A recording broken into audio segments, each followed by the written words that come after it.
The system is finally starting to work, at least somewhat. 24 days after Massachusetts' first medical parole beneficiary, Alexander Phillips, was released, he died in the comfort of his own home the way the law intended.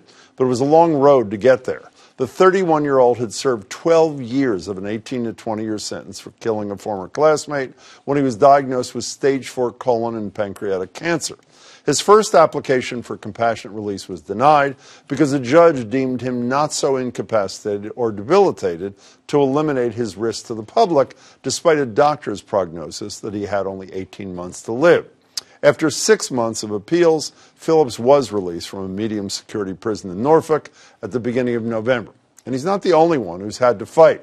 Since the compassionate release provision was passed here in April, allowing terminally ill prisoners to apply for parole, only 2 inmates, including Phillips, have been granted release.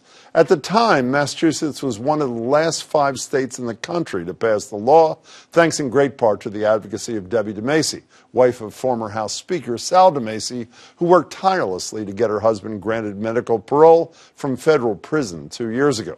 When Sal DeMacy joined me last week in Greater Boston, he talked about just how ill-equipped the federal prison system is to deal with inmates on the verge of death. The Bureau of Prisons does not provide the health care needed, not only just for me, but for anybody. I can give you examples of the inhumane and cruel treatment that was in prison for lack of medical care. Every other day, someone in my unit would die, and they would do nothing about it, nothing.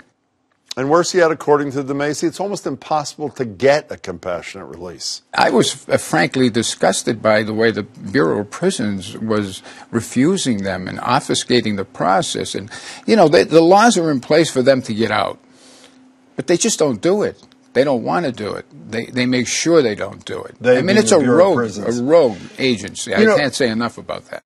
Again, that's the feds. It's also worth noting that DeMacy was in a fortunate position. He had a family, a team of lawyers to advocate for him, a situation most prisoners don't find themselves in. So why is it so hard to get compassionate release? It's not just a moral issue, it's pragmatic too. According to a 2013 Federal Bureau of Prisons study, inmates who are granted compassionate release reoffend less than the general prison population. That report also estimated that releasing even 100 inmates with serious medical conditions could save taxpayers almost $6 million a year. And yet from 2013 to 2017, the Federal Bureau of Prisons approved just 6% of the more than 5,000 applications it received. They need to do better. Massachusetts does too. Life is complicated, death even more so.